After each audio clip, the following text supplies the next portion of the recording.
बीते दिनों जहां हमने इंडिपेंडेंस डे सेलिब्रेट किया है, वहीं ये सेलिब्रेशन कुछ फीकी पड़ गई है in the light of recent happenings जो वेस्ट बंगाल में हुआ है। लोग और स्पेशली फीमेल डॉक्टर्स सड़क पर उतर आए हैं न्याय की मांग करते हुए और वेस्ट बंगाल सरकार के खिलाफ एक आवाज उठाई है। तो ऐसे में कई सवाल हमारे मन में उठते हैं कि क्या 78 इयर्स ऑफ आजादी के कंप्लीट होने के बावजूद भी हम सच में आजाद है या नहीं। इस सवाल का जवाब आप हमें कमेंट सेक्शन में जरूर दे, पर इस बात को धुंधलाया नहीं जा सकता है कि कई केसेस में हमने देखा है कि खुद जो इंस्टीट्यूशंस पर्सनल लिबर्टी की बात करते हैं उसे ही दबा देते हैं। यहाँ हम और किसी की नहीं बल्कि सुप्रीम कोर्ट की बात कर रहे हैं। देश की एपेक्स कोर्ट ने हमेशा से कहा है कि वे पर्सनल लिबर्टी को सबसे ऊपर रखते हैं और कई बार ये बात CJI DY चंद्रचूड़ ने भी दोहराई है कि किसी भी इनोसेंट को सजा नहीं मिलनी चाहिए। बट उनके कुछ पुराने कंडक्ट्स ने ही इस प्रिंसिपल को भुलवा दिया था कि bail is the rule, jail an exception. कुछ केसेस में साफ बेल देने से मना करना, केसेस का डिले होना, यहाँ तक कि उनका लिस्ट ना होना, कुछ ऐसे मौके हैं जहां हमने सुप्रीम कोर्ट को गलत डायरेक्शन पे जाते हुए देखा है।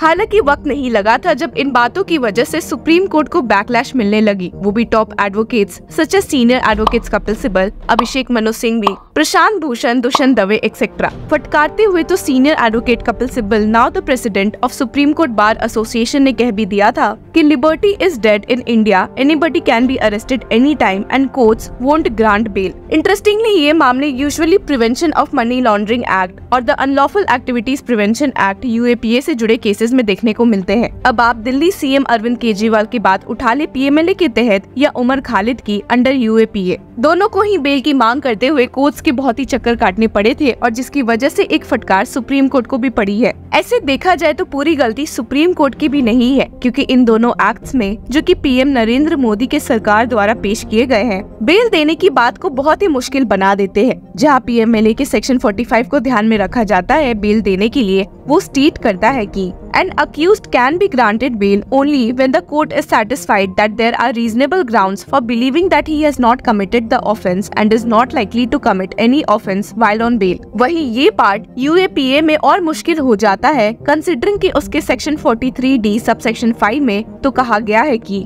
bail cannot be granted in case there are reasonable grounds to believe that the accused is prima facie guilty। अब इन सब के बावजूद भी सुप्रीम कोर्ट ने पिछले साल से पर्सनल लिबर्टी को ऊपर रखते हुए अपने ऊपर से ये क्रिटिसिज्म की लहर को साफ किया है और कुछ ऐसे फैसले दिए हैं कि लोगों का विश्वास एक बार फिर से उनमें आ बसा है। यहाँ पर सबसे recent decisions famous minister such as Delhi CM Arvind Kejriwal और मनीष सिसोदिया के केस में देखने को मिला था, जिसमें सुप्रीम कोर्ट ने सेंट्रल एजेंसी CBI और ED की जोरदार क्लास लगाई है। कुछ इंटरेस्टिंग पॉइंट्स जो supreme court bench of justice Sanjeev Khanna और दीपांकर दत्ता ने दिल्ली CM अरविंद केजरीवाल के केस के दौरान उठाए थे, वो ये था कि भला एक इन्वेस्टिगेटिंग ऑफिसर अपनी मनमानी करते हुए सिर्फ उन्हीं डॉक्यूमेंट्स को एज एविडेंस कैसे सिलेक्ट कर सकता है जिसमें अक्यूज्ड के खिलाफ इल्जाम लगा है और उन डॉक्यूमेंट्स को इग्नोर किया जा रहा है जो केजरीवाल के फेवर में है। एक फटकार लगाते हुए सुप्रीम कोर्ट बेंच ने स्टेट किया था कि an officer can not be allowed to selectively pick and choose material implicating the person to be arrested. They have to equally apply their mind to other material which absolves and exculpates the arrestee. The power to arrest under section 19(1)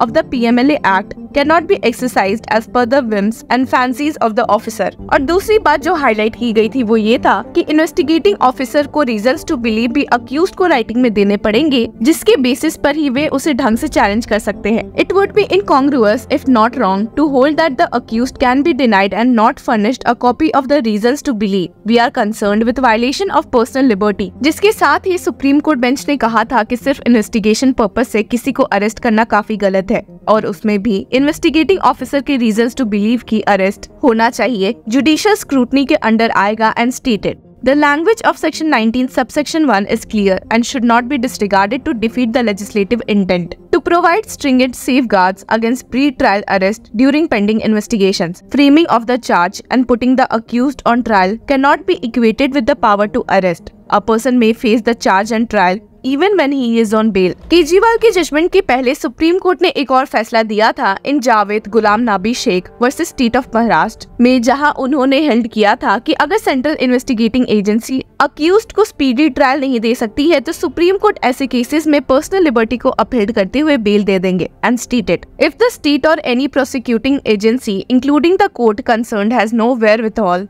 To provide or protect the fundamental right of an accused to have a speedy trial as enshrined under Article 21 of the Constitution, then the state or any other prosecuting agency should not oppose the plea for bail on the ground that the crime committed is serious. Article 21 of the Constitution applies irrespective of the nature of the crime. और supreme court के इसी judgement ने एक नींव set की थी जिसकी वजह से Delhi farmer deputy CM Manish Sisodia को अब जाकर राहत मिली है। सिर्फ यही नहीं बल्कि इस जजमेंट से supreme court bench of justice B R Gavai और के.वी. विश्वनाथन ने एक फटकार लोअर कोर्ट्स को भी लगाई थी, जहां उन्होंने स्टेट किया था कि article 21 applies irrespective of nature of crime. Courts have forgotten that bail ought not to be withheld as punishment. Principal bail is the rule and jail an exception. ऐसे देखा जाए तो सुप्रीम कोर्ट ने central agencies के खिलाफ फैसले सुनाने पिछले साल से शुरू किए हैं when it voided an arrest made by the Enforcement Directorate ED prosecuting agency under PMLA without furnishing the grounds of arrest to the accused in writing। और ये देखने मिला था in the Pankaj Bansal versus union of India case में। Supreme court इस case में central agency से काफी नाराज दिखी थी कि भला उन्होंने ग्राउंड्स ऑफ अरेस्ट अक्यूज्ड को सिर्फ पढ़कर क्यों सुनाए हैं और क्यों नहीं एक कॉपी दी है, जिसके साथ ही सुप्रीम कोर्ट ने ऐड किया था कि the same did not fulfil the mandate of article 22 subsection 1 of the constitution. No person who is arrested shall be detained in custody without being informed as soon as may be of the grounds for arrest and section 19 subsection 1 of PMLA। जिसके बाद supreme court bench ने इस case में accused को तुरंत छोड़ने का order दिया और साथ ही स्टेट किया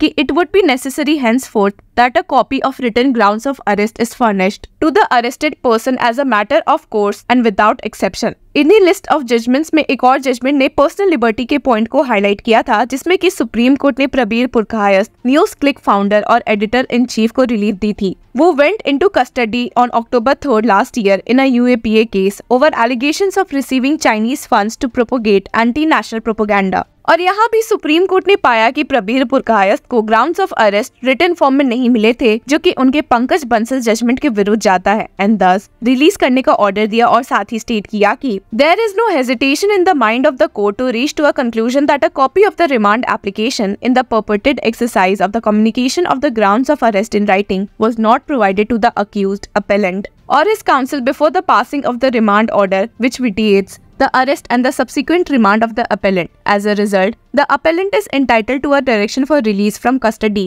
by applying the ration of the judgment rendered by this court in Pankaj Bansal। इन सभी के साथ कई ऐसे केसेस है जिसमें अब हमारे देश की टॉप कोर्ट ने ये अपहेड किया है कि बेल देना रूल है और जेल एक्सेप्शन है, और स्पेशली PMLA और UAPA के केसेस में जिसमें लोगों के पर्सनल लिबर्टी और फंडामेंटल राइट्स को आए दिन वायलेट किया जाता है। अब देखते हैं कि भला सुप्रीम कोर्ट ऐसे ऑर्डर्स कब तक देती है और इन मामलों में एक कदम सेंट्रल एजेंसीज क्या लेती है। अपनी राय हमारे साथ जरूर शेयर करें। Until then keep following law चक्रा।